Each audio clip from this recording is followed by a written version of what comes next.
So, hello everyone, welcome back to my YouTube channel. Today I'll be covering up heterotrophic nutrition.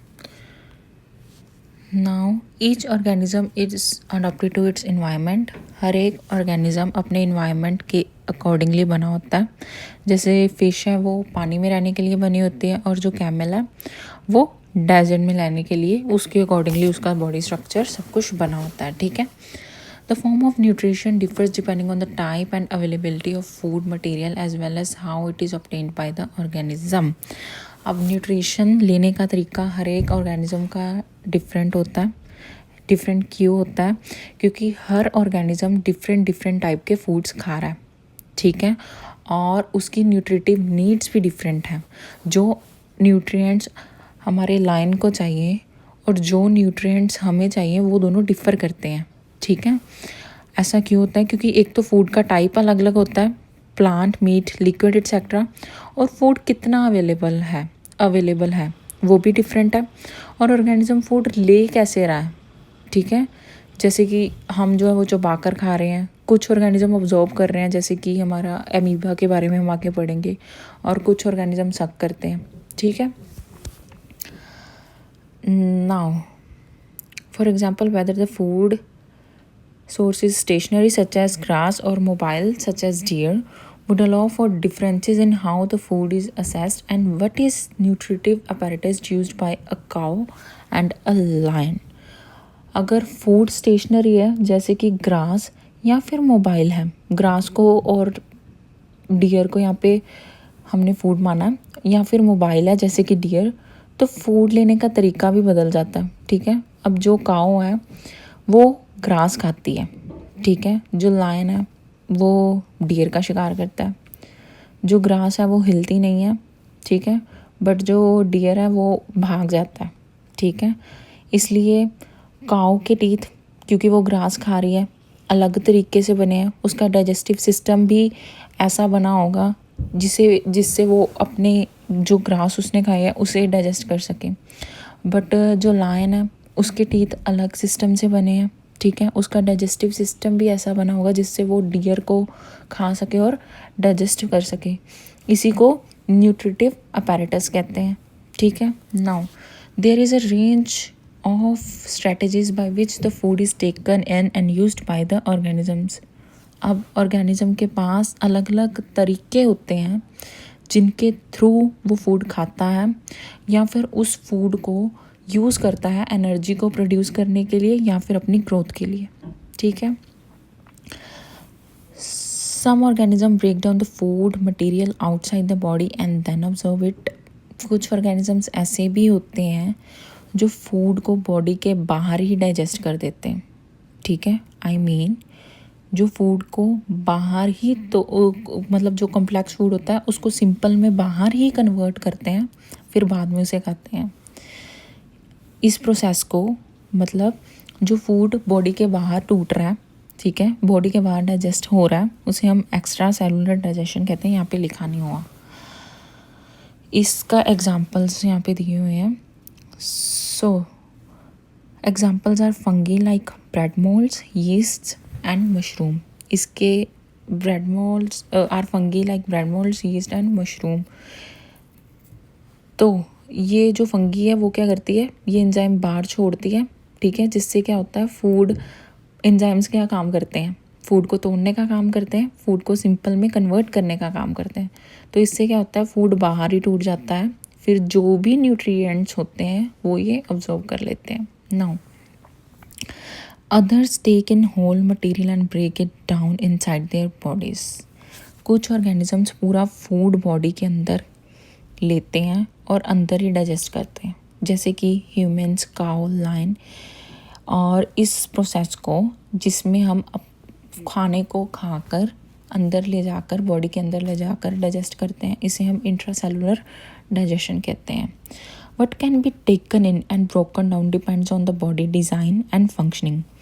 Organism क्या खा सकता है और कैसे डाइजेस्ट करेगा, ये डिपेंड करता है उसकी बॉडी के स्ट्रक्चर पर और उसके डाइजेस्टिव सिस्टम पर.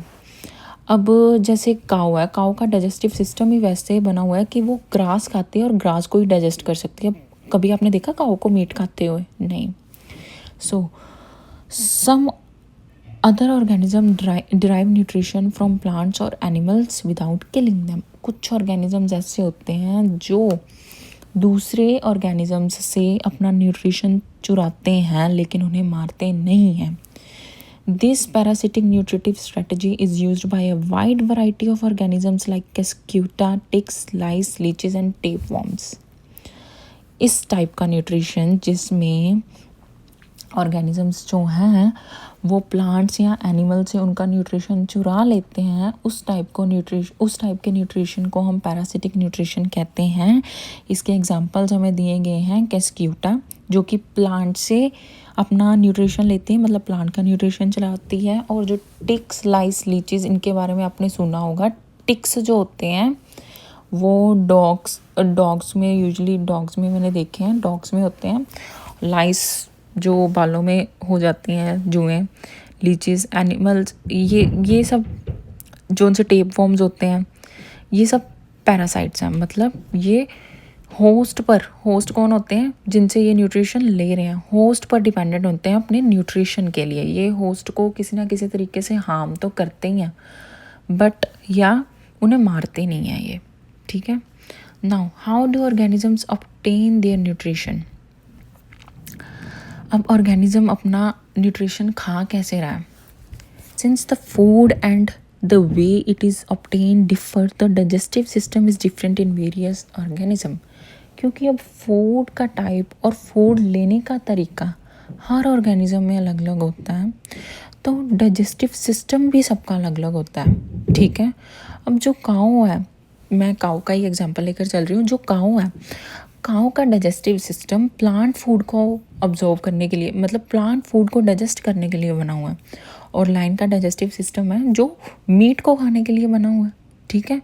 दोनों का डाइजेस्टिव सिस्टम सेम नहीं है. अब काऊ को हमने कभी मीट खाते नहीं देखा. काऊ मीट खा ही नहीं सकती, उसका डाइजेस्टिव सिस्टम उस मीट को प्रोसेस ही नहीं कर पाएगा. लाइन है बेचारा, अगर ग्रास खा भी ले गलती से तो उसका कुछ बनेगा ही नहीं. ठीक है. In single celled organism the food may be taken in by the entire surface. जो उनसे सिंगल सेल्ड ऑर्गेनिज्म है, उनकी पूरी सेल की सरफेस जो है, सिंगल सेल्ड ऑर्गेनिज्म आपको पता है ना, जिनमें सिर्फ एक सेल होता है, उनकी पूरी सेल की सरफेस जो है, वो पूरी सेल की सरफेस ही फूड को लेने का काम करती रहती है. ठीक है. क्योंकि अब वो एक सेल है. ठीक है. हम जैसे लोग जो हैं मल्टी सेलुलर है. हम में माउथ है, स्टमक है, डाइजेस्टिव ऑर्गन्स है. ठीक है. बट ये जो सिंगल सेल्ड ऑर्गेनिज्म है, इनके पास ये स्पेशलाइज्ड स्ट्रक्चर्स जो स्पेशल काम करते हैं वो नहीं होते हैं. ठीक है. इसलिए उनकी पूरी सेल ही फूड को लेने का काम करती रहती है. But as the complexity of the organism increases, different parts become specialised to perform different functions. जैसे जैसे कोई भी ऑर्गेनिज्म जो है कम्प्लेक्स होता जा रहा है, एडवांस्ड होता जा रहा है, वैसे वैसे उसकी कम्प्लेक्सिटीज़ बढ़ती जा रही हैं, वैसे वैसे अलग अलग बॉडी पार्ट्स बनते जा रहे हैं जो किसी स्पेसिफिक काम के लिए यूज़ होते हैं. जैसे कि हम ह्यूमन बींग्स हैं, हम कॉम्प्लेक्स ऑर्गेनिजम्स हैं. हम में माउथ है फूड लेने का काम कर रहा है. स्टमक है, स्टमक डाइजेशन के लिए काम करता है. और जो इंटेस्टाइन है वो ऑब्जर्प्शन के लिए काम कर रही है. ठीक है. Now for example, amoeba takes in food using temporary finger-like extensions of the cell surface which fuse over the food particle forming a food vacuole. जो अमीबा है वो अपना जो फूड है वो अपनी फिंगर लाइक स्ट्रक्चर्स, जिन्हें जिन्हें सूडोपोडिया कहते हैं, उसकी मदद से अपने फूड को अपने अंदर लेता है. ठीक है. होता क्या है, यहाँ पे देखो, ये जो एक्सटेंशंस है अमीबा की, जो साइड पे ये ऐसे बने हुए हैं. पहले तो ये फूड है, यहाँ पे रेड कलर का जो है. फिर बाद में ये जो एक्सटेंशन है जिन्हें हम सूडोपोडिया कहते हैं, वो फूड के आसपास ऐसे फैलती हैं. जब वो जुड़ जाती हैं तो एक फूड वैक्यूल बनता है. फूड वैक्यूल में ऐसे एंजाइम्स रिलीज़ होते हैं जिससे ये जो फूड है रेड कलर का, ये ब्रेक डाउन होके सिंपल फूड में कन्वर्ट होता है. फिर ये साइटोप्लाज्म में चला जाता है, मतलब ये इसकी बॉडी के अंदर एंटर हो जाता है. ठीक है. यहाँ पे लिखा भी होगा. Amoeba takes in food using temporary finger-like extensions of the cell surface which fuse over the food particle forming a food vacuole. ठीक है, food vacuole बन जाती है. Inside the food vacuole, complex substances are broken down into simpler ones which then diffuse into the cytoplasm. ठीक है. The remaining undigested material is moved to the surface of the cell and thrown out. अब zone से तो इसको चाहिए होते हैं nutrients, वो तो ये अपने अंदर अब्जॉर्ब कर लेती हैं जो अमीबा है. बट जोन सा अनडाइजेस्टेड मटेरियल होता है जो इसको अमीबा को नहीं चाहिए होता, वो सेल सरफेस से मतलब वो बाहर ये निकाल देता है. अब इन paramecium which is also a unicellular organism, the cell has a definite shape and food is taken in at a specific spot. Paramecium की बात करें तो पैरामीशियम भी एक सिंगल सेल्ड ऑर्गेनिज्म है, लेकिन इसकी एक फिक्स्ड शेप होती है. ठीक है. और फूड भी एक स्पेसिफिक जगह से खाता है. ठीक है. जो पैरामीशियम है वो अपना फूड भी स्पेसिफिक जगह से लेता है, जिसे ओरल ग्रूव कहते हैं. यहाँ पे मेंशन्ड नहीं है, अगर हो पाया तो मैं यहाँ पे एक पिक्चर भी लगा दूँगी.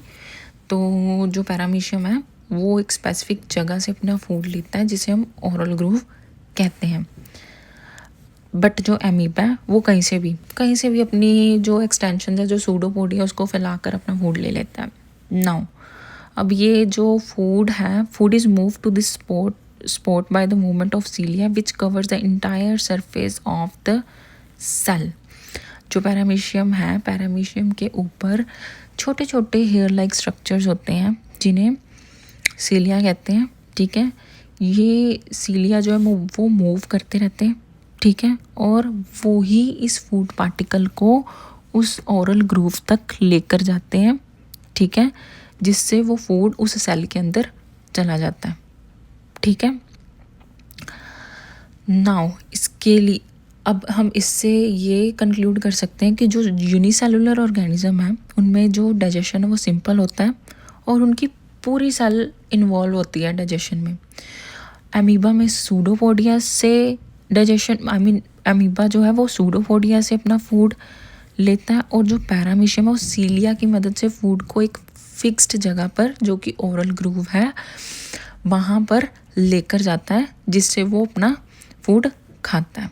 ठीक है. ओके जी. तो अगर आपको मेरी वीडियो अच्छी लगी हो तो लाइक ज़रूर करिएगा, चैनल को सब्सक्राइब कर देना, and if you found my content useful तो आप अपने फ्रेंड्स के साथ शेयर भी करना सो दैट उनकी भी हेल्प हो सके. ओके जी. Okay. Bye bye. Thank you.